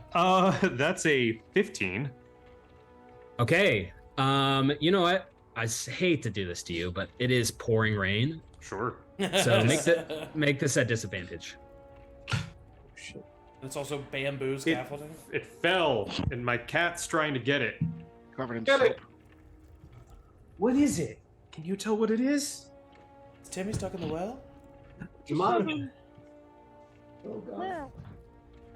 One moment. I'm so sorry. While that's happening, the rest of you step inside. Petra, are you inside? I'm just right inside, yeah. So I'm not Jones. Petra. Okay, it Arena joins is you. the exact same. It is 15. 15. Okay, so yeah, so you're able to climb up the side of this scaffolding and building. You can look into the second floor window of this windmill, and you see there's a mill. Whoa, no way. A current. It looks like it's working. There are, I mean, the windows are slightly dirt caked and it's kind of hard to see, but there is a big millstone that dominates the middle of this room, connected to a wooden gear shaft that rises through the ceiling, slowly turning. There is a staircase that goes up to the third floor and a staircase that goes down to the first floor. And you see there is a woman here, middle-aged, maybe in her 50s, wearing an apron, and she is kind of hurrying down the third floor stairs. And as you see her, she doesn't notice you, Richard, but she does come down to the first floor. And all of you see this woman walk into the kitchen at the bottom, and she says, Oh, hello. Please make yourself at home inside of the windmill. I know it's raining outside. Please, can I offer you any food or anything? Oh, I'm so sorry. We were told that Granny lived here. I beg your pardon for intruding on your home. Oh, yes, you're talking about my mother. We have a family business here, and she must be coming back from Barovia soon. I await her arrival. Wonderful. She sold us pies earlier in Barovia. My friends partook. It was pouring down rain. I once again beg your pardon for just intruding, but we just were looking for safety from the weather. Oh, of course, yes. Up on the third floor, we have places to sleep and beds, and you are more than welcome. But first, you must be so hungry. And she goes over to the table and she starts setting some plates for you all. Do you make the pies, or does Granny make the pies, or does it kind of split labor? All three of us contribute a little bit. My sister and I. Ophelia. She must be gone. My name is Bella. It is such a pleasure to meet all of you. Wonderful to meet you. We have another companion with us. He's falling behind. He'll be here soon. Of course. Okay, so tell me, you don't seem like you're from Barovia. Are you outsiders? You could say that, yeah. Okay. Have you been to Vallaki yet? Not yet, no. We were on our way. Where we are headed. Oh, you're on your way. You have to go. It's a nice town, except for that dirty burgomaster. Have you heard about him? Oh no, please do tell. And I hate to have such a burden on you in position right as we met, but I've thought about this for a while. But the burgomaster, Vlakovic, he is a horrid man. He's a horrid man, and he's taken some children, adopted them, but they're more like prisoners. And horrible. I know, and I have convinced my sister and my mom that we could perhaps open up an orphanage here. So if you see these kids, I would be in forever in your debt if you could take them here. Of course, we could provide them as much food to eat and shelter, and I have a motherly instinct, but I am myself cannot bear a child. Oh, So sorry. kind of you. Inside check. Yep, insight check. Sure, I'll bring you a bunch of kids without even a second thought. Natural. Nice. For a total of 22. She is clearly hiding something. Okay. And in fact, her words are malicious. I just kind of like my eyes go wide a little bit as I like realize that, and Oh, Jesus. I'm sitting down for pie. I release a divine sense. Okay, Petra, what are you doing? I'll get to that in a second. I don't like it.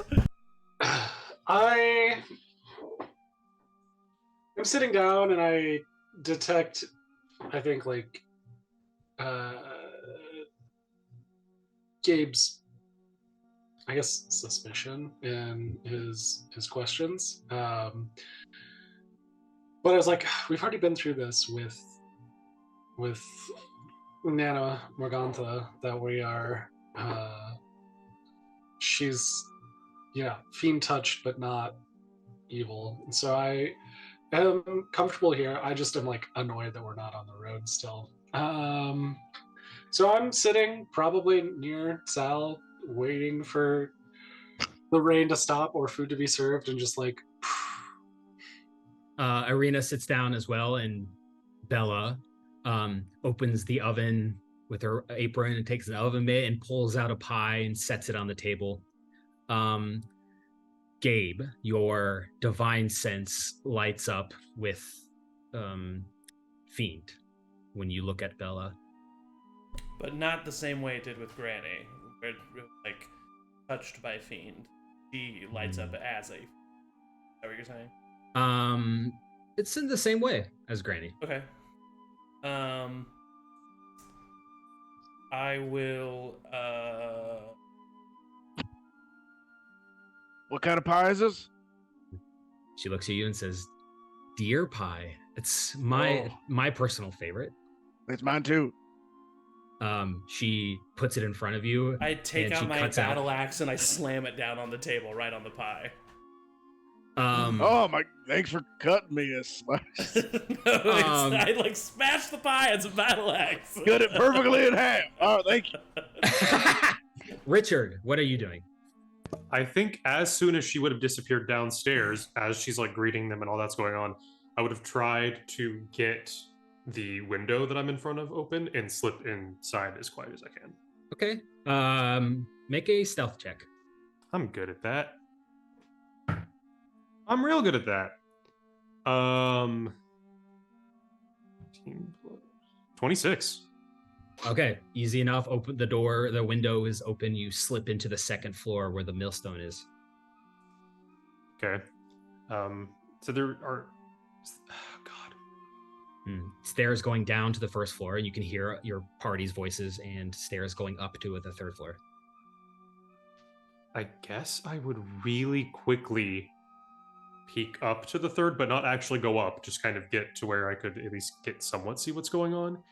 And then probably after, if I do that well, then sneak back around to where I'm like on the stairs looking down to the first floor.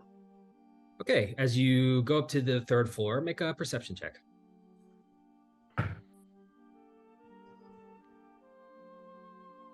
18. Okay, the third floor of this windmill, the center of the floor is open because of this gear shaft from the millstone that goes straight through the floor up to the ceiling that is turning the mill itself. There is in this room some bed skins, and there's a couple of beds pushed to the side. It's slightly disheveled and a little bit kind of chaotic. There is a ladder that leads to a trapdoor up to a fourth floor. That's probably an attic. And there in the corner, there's a sheet that has been placed over some storage units or boxes or something. But other than that, nothing else. Okay.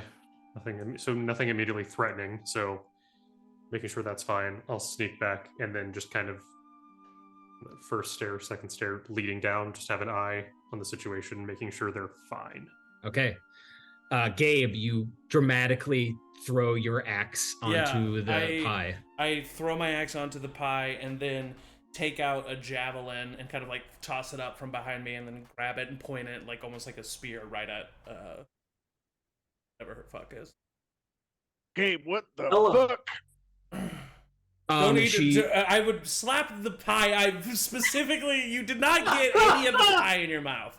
There was no way I would have let that happen. I stopped you from eating the pie. I'm pretty good at eating pie. Do not eat that, Salvatore.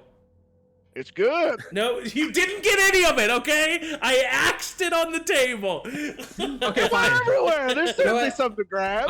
You know what? How about this? Salvatore, make a sleight of hand. I hate you, Eric. And Gabe, make a athletics check. I'll say athletics. No, it's whatever you want, man. Athletics. Hey, dirty 20. 15. Yeah, I rolled a 15. You're about to eat some of the pie, and Gabe slaps it out of your hand and flies across the room. Gabe, I'm starving. This woman has ill intentions. What? Gabe, we've been... Sister, trust me. This is different. There's a loud knock on the front door. Bella goes, huh. Takes a step back from you, and her eye is concerned, and she says, Ophelia? And the door creaks open. And you see another woman standing in the doorway. Similar age. They definitely look like sisters, wearing a shawl, kind of bracing herself from the pouring rain. And she kind of steps in and closes the door behind her, and she looks around and she says, what is going on here, Bella? If I were you two sisters, I would not move another muscle before I have some questions answered. Yeah, and you bring us another pie. I am sick of the tricks and illusions of this land. When you spoke earlier of the burgomaster and the children in the orphanage, your breath reeked of malintent. Now tell me, what's in that? Make an intimidation check. Or don't tell me. 8. Ophelia. I'm gonna have you re-roll that. Oh, nice. hey, yeah, bish. Bish. Hey, 15. All right. Okay. Bella looks concerned and like takes a step back, like, what I'm offering you my home and you have come to me like this. And she's kind of stuttering and doesn't say anything, but Ophelia, who has just walked in, looks at you and says, I don't have to take this from someone in my home. I'm going upstairs. And she walks over to the stairs and starts going upstairs. Kneel, and I'm gonna cast command. Ooh. Oakley. That's a wisdom saving throw. Okay, so wisdom saving throw. Yeah. Let's see. Let me pull that up.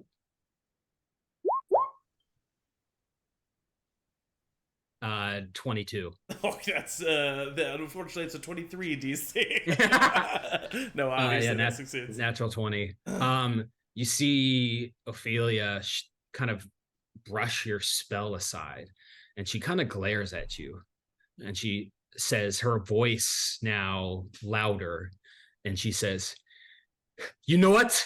Get out of here now! As she's turned, I will, as sneakily as I can from behind, have my rapier, the point of it just lightly press into the back of her neck. I'll say, answer the man with the large behind. What's in the pie? I can't. Answer the man with the cake about the pie. Oh yeah. Oh yeah. Clipping it. She kind of turns around to you, and she kind of snarls at you almost, Richard. And Bella looks around and says, please, there's no need for combats. There's no need to be hostile. I'm telling you, I'm willing to give you a place to sleep, but you can't come into our place and ask so many damning questions about our intent. You are hiding something, and I know it. How do you? Ophelia kind of turns to you, Richard, and you see her eyes are now jet black fully. Oh, that's the reason. Her skin is purple. You look down at her hands, and they are long and clawed. And as she opens her mouth, you see bile and spit as she gets up right in your face and basically spitting on you. And she says, "Get out of my way!" Do we all see her change like that? Yes. I'll put down the pie. I rip in one fluid motion, I rip my axe from the table and swing it at the neck of Bella. Okay, I need you all to roll initiative. I just wanted to have some pie. No, you don't! Out of the rain. Hell yeah. Hell yeah. It's just deer. I know what deer tastes like. I also know what people taste I like. pull out a human skull and I'm like, you thought this was deer! That's a deer skull. I'm not a nature man. I'm a wizard. The snout is completely cartilage.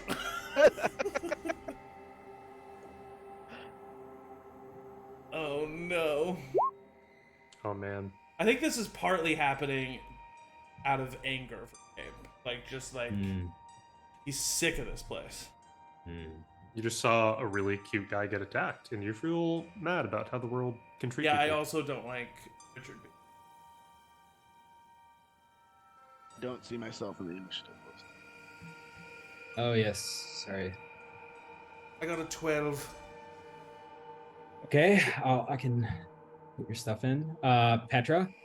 3. Richard?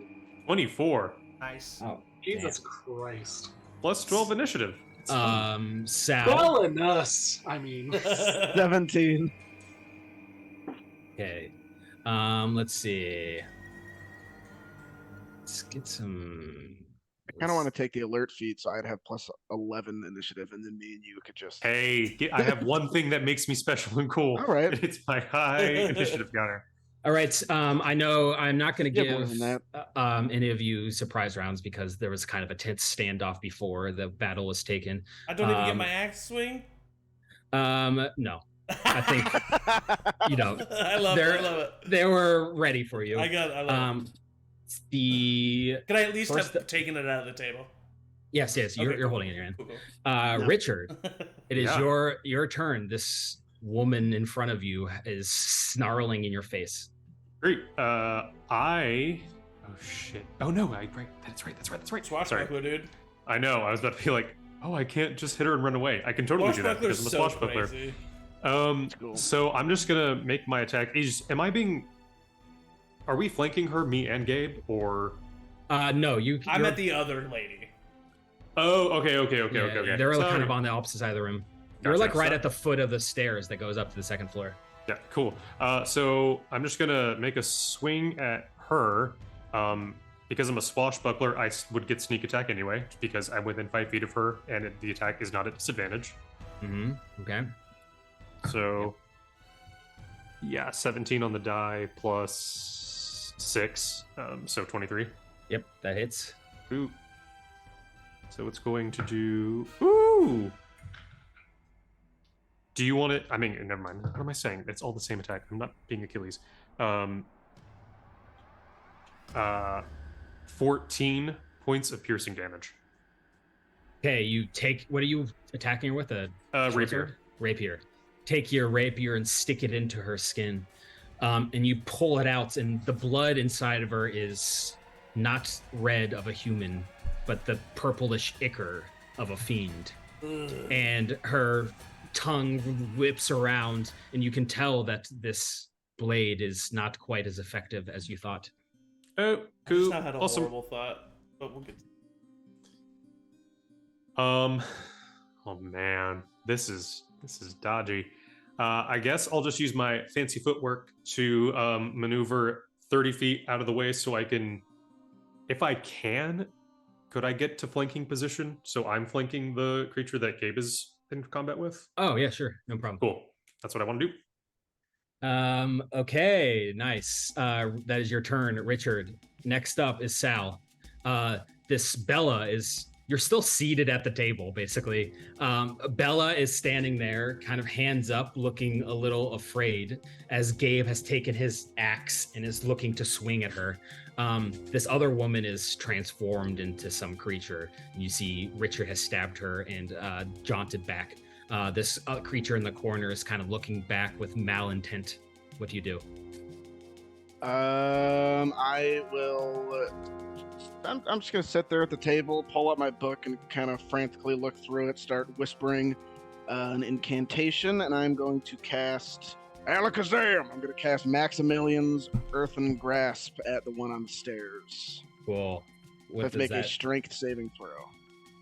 Okay.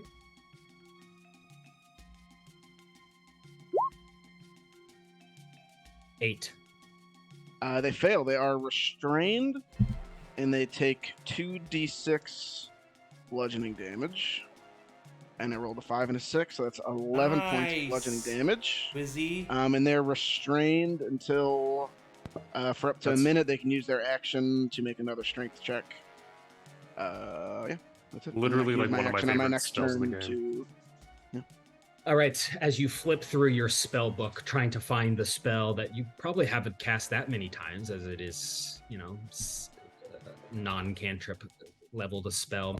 Find the scrawlings in your book, and you incite the runes, trying to not stumble over the words in any way. And as you do, you see the walls of this windmill begin to kind of crack and spider. And pulling from the Kraken walls, spider.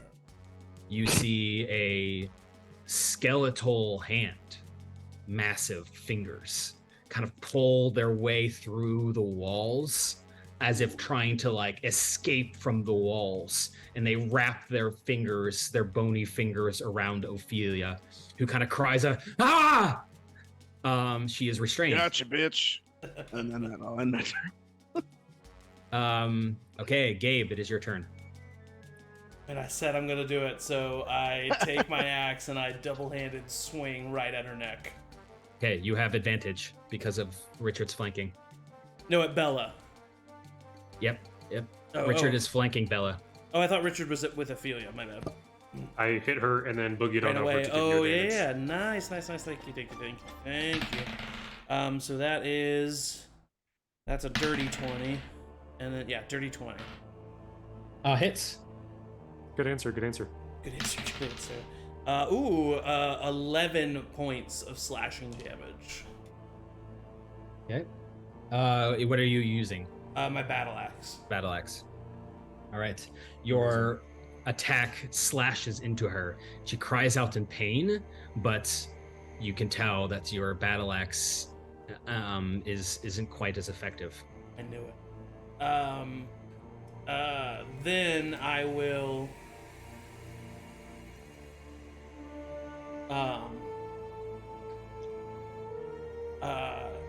take out my shield and use my bonus action to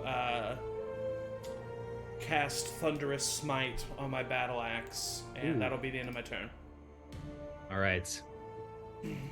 It is now Ophelia and Bella's turn. Ophelia kind of sneers at all of you, and she is going to... Let's see. What is she going to do? Nothing. Just a little itch. Man. She scampers back down into the room. Ophelia And- is restrained. Oh yeah. Oh, yeah, you're right. Sorry. She can't do that. So instead, Anti-scamper. She says Y and C. you see her disappear. Oh fuck. Bella looks to you Gabe, who has just attacked her, and you see her transform. Yeah, bitch. Her skin becomes purple. 2 jagged horns float down the back of her skull. This is what she looks like. Ooh. That doesn't matter. And she is going to take her I hate that razor pie. sharp claws and attack you, Gabe. Do it. Do it. 19 to hit. That hits. You take 17 points of slashing. Oh! Okay. You should probably leave, man. And she sneers at you, Gabe, and she says, "How dare you! You come here with your righteous anger! I banish you!" And her voice echoes and echoes, and it is almost as if it has traversed the very planes of existence. And it is now Arena's turn. Run! Run, yeah. Arena! Arena stands up. Oh shit! She is going to. Since I didn't move at all, I will say, get to safety, Arena. Yeah. Yeah, she is going to actually. You know what? She's not going to run yet, but she stands. It'd be so funny if she had like a. Squashed. You know, she doesn't really have any ranged weapons, and the only person you can see is kind of flanked. So she'll run to the doorway and step out into like the rain, holding the door open, and she goes, "I'll be here, and if you need it," and she pulls out the healing potion. That's what she's gonna do. It is now Petra's turn. Petra is going to stand up. Petra's I'm like, worried- all right. Just watched all this come down, just slowly. In an effort to protect our pals, I'm going to use a previously I've never used Channel Divinity of Twilight Sanctuary.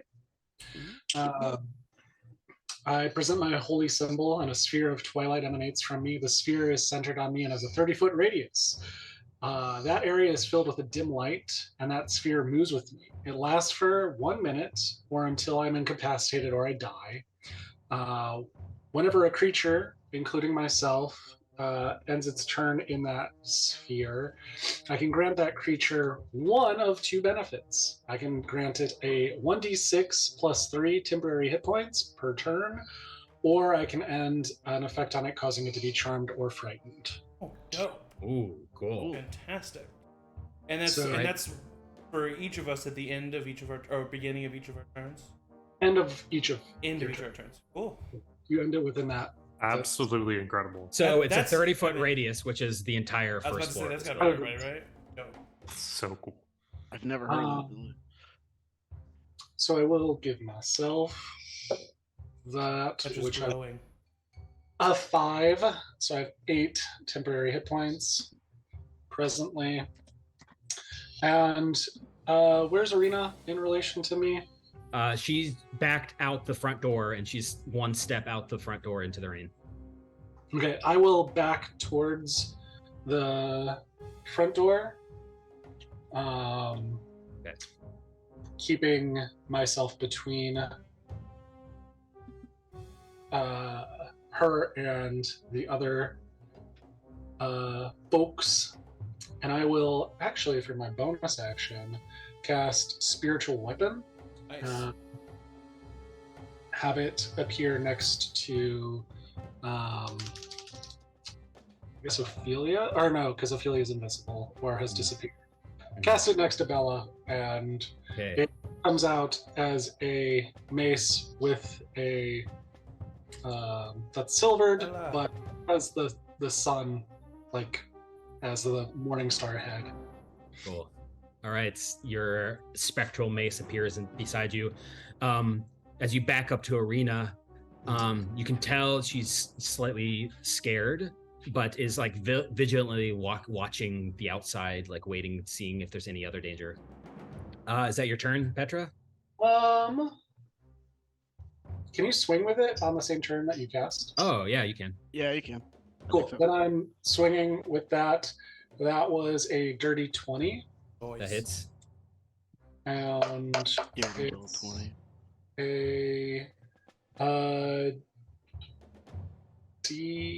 that's 8 points of force damage. All right, this spectral mace cuts into her and singes her skin in a way that the battle axe or rapier did not. She kind of screeches in pain, but seems fine. Bird. Okay, back up to Richard, flanking Okay. Bella. I mean, I'm just gonna take the attack on the one in front of me. I have advantage because flanking. Yep. Not great on the first one. Not much better on the second. Does a 13 hit? Misses. Cool. It doesn't miss her. The blade just doesn't pierce her now hardened natural skin. Cool. She's not wearing any armor, but it would expect it to pierce, but it doesn't. Mm-hmm. Yep. Okay. That's cool. That's really all I can do. So I'm just gonna keep flanking. All right, keep flanking. Sal,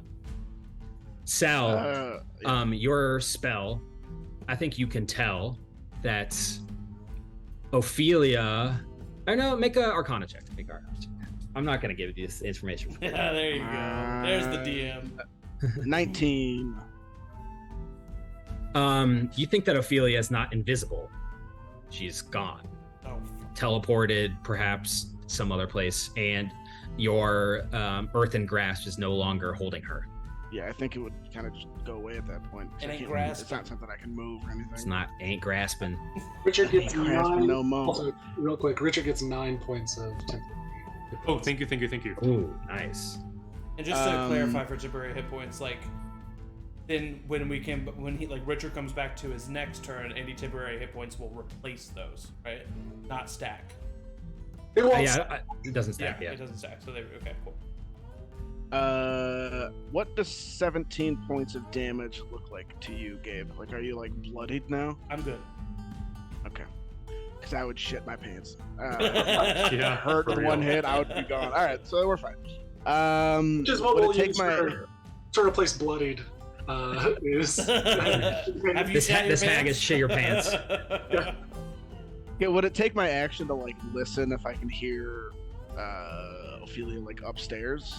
Like if I can hear like footsteps or anything? If it would. I'll say it takes your bonus action. Yeah, I don't have anything for bonus action, so I'll do that. Thank you. I think it's 19. You hear faintly from upstairs, maybe on the 3rd floor, the scream of a child.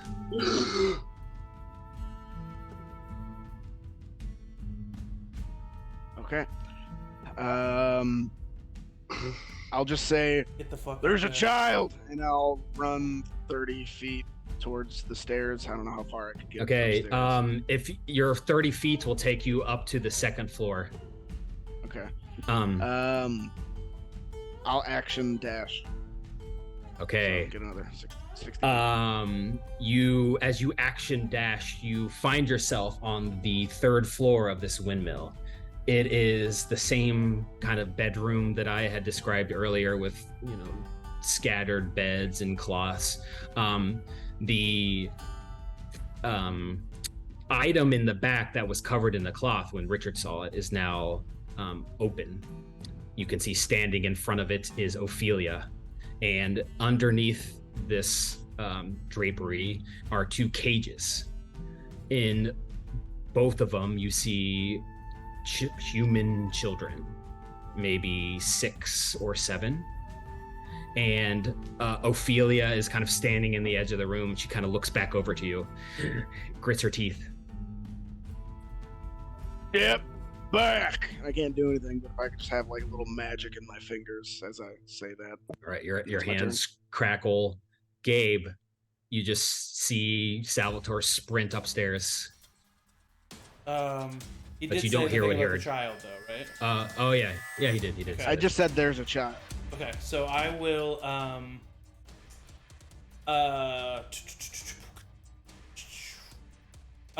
do you use my rule of lay on hands? Yeah, I will. Okay, cool.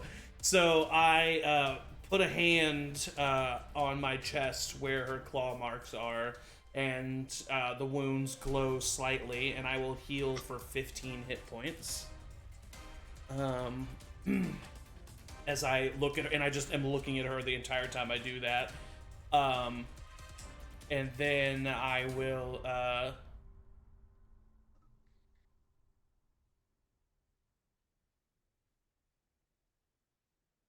so I will step slightly to the side and not get the advantage attack. Okay. Unless I could flank with the spiritual weapon. No, Okay, cool. I don't think so. No. Hey, but that's a 14 plus 5, 19. Hits. Okay, so that is 8 points of slashing damage. And then as I hit, a loud crack of thunder can be heard. She takes 8 points of thunder damage and needs to make a strength saving throw. Thunder! Natural 1. She is pushed 10 feet and knocked prone. Okay. Would I get attack of opportunity as she leaves by? No. 'Cause Yeah, I it's don't. Yeah, I forced think. damage. Yeah, I think forced movement does not. Oh, okay. As you thunderous smite here, the whole windmill shudders up on the third floor. Sal, it's deafening, and you feel like you're like teetering and tilting. The Bella flies back and just smashes into a cart of plates and dishes, like sprawled out on the floor. Yes. Things are like falling on top of her. It's like disheveled mess. A barrel kind of kicks over, scattered bones kind of litter the ground. It's now like dire in here. Perfect. And then I will look to Richard and say, yell if you need me. And then I'm going to spend my entire 30 feet of movement to run up to the second floor. Okay. And You- then, how tall is the second floor? What, like the ceiling? Like if I'm on the second floor, how far up above am I from Petra? 15 feet. Cool. So I can still Oh. get that temporary HP Yeah. within So 30 do feet, you have right? do you have to see the It's person? It's or a no? sphere. Yeah. That is stopped by wood. Oh, it's not by wood. Okay. No. Yeah. You get it. I think you still get it. You get. Sorry. You also get 9.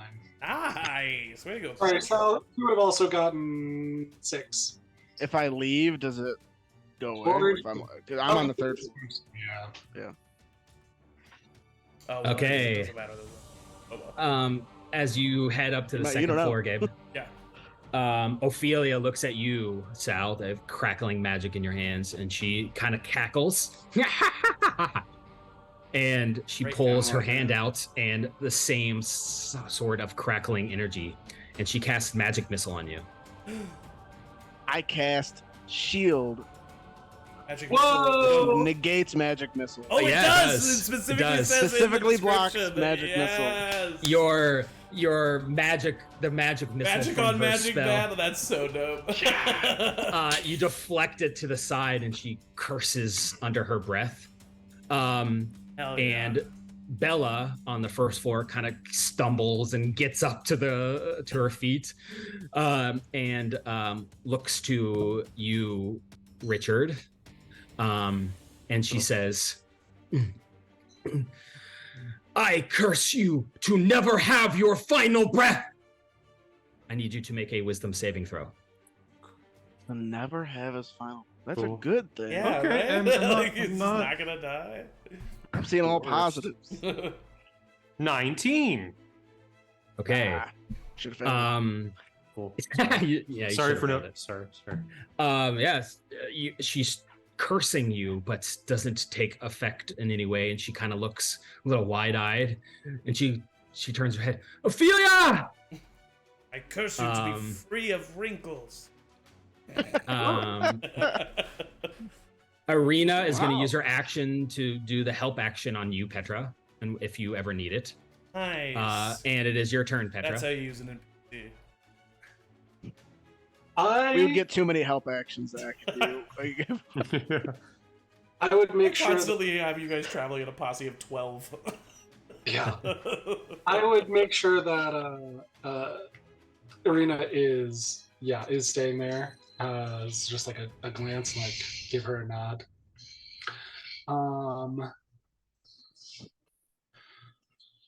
Alone, I would. Bum, ba-ba-ba-bum, ba-ba-ba-bum.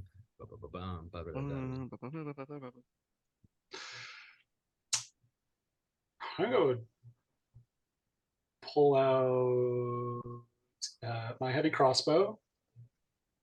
No, I wouldn't. I would guiding bolt Bella. Cool. For a 21. Hits. Nice, giving advantage to the rogue. Good move. Good game thought. And then for the 4d6 of what is that? Holy? Radiant. Radiant. Holy. I haven't played a lot of JRPGs. 21 points of radiant. Nice, Petra. Wow. Bella looks now injured. She's not shitting herself yet, but she's injured. Diagnosis. We've got it. The radiant kind of burns her skin, and she screeches at you in. Do you speak Infernal? I do. She screeches at you, and she says, "Granny will be back soon, and you will pay." Oh fuck! Gotta get out of here. She'll be back too late to help you, and then I'll swing with my spiritual weapon. Yeah, Nice. she'll be back too. Oh, and you get advantage if you're using your spiritual weapon. Yeah, I guess. Yeah, I'll take it because I have. He's a to. swashbuckler. You can give him. Yeah, 21, It's Not yet. and then. Can you not do it every round? Hold on a second. I don't remember. 9 points of force damage. all right. 9 points of force damage. Petra, can you make a Oh, insight check for me with advantage? Yeah. I guess that makes sense. That would be really Not the level that broken. I'm at, right? At least That not would be the really level I'm broken. at. Yeah, level 3 and already. And just advantage on. Mhm. Yeah. The higher of the two is a 22. Okay. You recognize these two as hags, of course. Correct. They have shown their true self, and you also know that hags usually operate in a coven of 3. And when that coven is close to each other, they are significantly more powerful. And you remember that Ophelia didn't become invisible or teleport. She, as a hag, can traverse the ethereal plane. She basically walked out of that spell as if it wasn't there in a slight tilted dimension from the prime material. The inside down. And as you're thinking of that, you hear Arena behind you go. No! You turn around and you see, heading up the hill of this promontory behind you, pushing her little cart that you had seen A before, couple miles away. is The Granny big hill, Morgantha. big hill. Her cart full of pies is now completely empty. Looks like Mm. she's sold them all to the townsfolk of Barovia. But instead, on the top of the cart, there is a burlap sack, this pretty big size, and clearly Human something shaped. inside of it.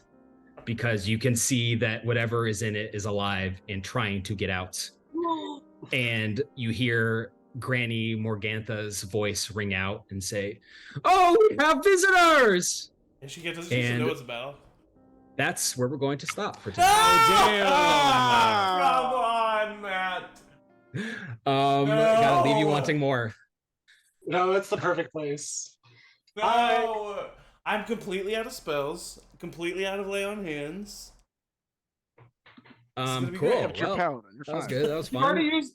Oh, you pumped yourself full of lay on hands. Yeah, I mean, I was at 15 out of 32, so I just gave myself. Damn, right. This was supposed to be our long rest. Yeah. Oh. Yeah, let's not stay with the Vistani. We can't trust the Vistani. Listen, player and character are two different people. Cool. Well, thank you guys for playing. That Thank was you, fun. Matt. Thanks, Another Matt. great That was amazing. session. Can't wait to eat more pies. I actually really want to. Yeah.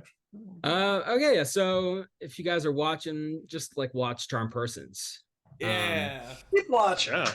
Let's keep watching. We got a lot of stuff. And like always, everyone say see ya, wouldn't want to be ya.